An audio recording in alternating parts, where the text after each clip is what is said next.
നമ്മുടെ കൊച്ചിയിൽ പ്രത്യേകിച്ച് ഒന്നും ചെയ്യാനില്ലാത്ത ദിവസം എന്താ നമ്മൾ ചെയ്യുക? അതെ, ഞങ്ങൾ ലുലു മാളിൽ പോയി. എന്നിട്ട് അവിടെ ഒരു ഗെയിം കണ്ടിട്ട് ചോദിച്ച സമയത്ത് അവർ പറഞ്ഞു ഇങ്ങനെ ഒരു കാർഡുണ്ട്, ഇതൊന്ന് റീചാർജ് ചെയ്യണം. 600 റുപ്പീസിൻ്റെ പ്ലാനാണ് നമ്മൾ എടുത്തത്, ടാക്സും കൂടി 708 റുപ്പീസ്. അങ്ങനെ ഞങ്ങൾ എന്ത് ചെയ്തു, കാർഡൊക്കെ എടുത്ത് ഗെയിം കളിക്കാമെന്ന് വെച്ച് പോയി. പോണ വഴിക്ക് നമുക്ക് വേറെയും ഒരുപാട് ഗെയിംസ് കാണുന്നുണ്ട്.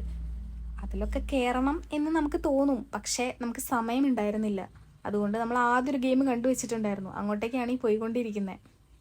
ഇതാണ് നമ്മൾ കണ്ട്. സിമ്പിളല്ലേ, നമുക്ക് എന്തായാലും കിട്ടും, ഞങ്ങൾക്ക് നല്ല കോൺഫിഡൻസ് ഉണ്ടായിരുന്നു. അല്ല, ഇത്ര സിമ്പിളല്ല, ഇപ്പം മനസ്സിലായി കാണുമല്ലേ. 2 പ്രാവശ്യം അത് ട്രൈ ചെയ്തു, കിട്ടിയില്ല. അങ്ങനെ തൊട്ടപ്പുറത്തുള്ള ഗെയിം നോക്കി. ഇതിന് ബെസ്റ്റ് പാർട്ട് എന്താണെന്ന് വെച്ചാൽ 10 ഹിറ്റ്സ് ഉണ്ട്, അതിൽ 4 നമുക്ക് കറക്റ്റ് സ്റ്റാറിൻ്റെ ഉള്ളിൽ കൊണ്ടാൽ മതി. അതും ഫസ്റ്റ് ചീറ്റിപ്പോയി, അതാണ് അങ്ങനെ. എന്നിട്ടെന്താ, ഈഗോ ഹേർട്ടായി. അപ്പം നമ്മൾ എന്ത് ചെയ്തു, ഒന്നുകൂടി ടാപ്പ് ചെയ്തു, ഒന്നുകൂടി കളിക്കാമെന്ന് വെച്ചു. അങ്ങനെ മാറി മാറി 10 ഹിറ്റുള്ളൂ നമുക്ക്. അതങ്ങനെ ചെയ്തു. ലാസ്റ്റ് ഇതാ ഇപ്പം കൗണ്ട് ചെയ്യാൻ വരും. 1 2 3 4 കൊടുത്തോ എന്നാണ് പറയുന്നത്. അങ്ങനെ ഞങ്ങൾക്ക് കിട്ടിയതാണ് ഈ ഡോളി പാണ്ട. ഞങ്ങൾക്കല്ല, ഇത് ഇനി എനിക്ക്.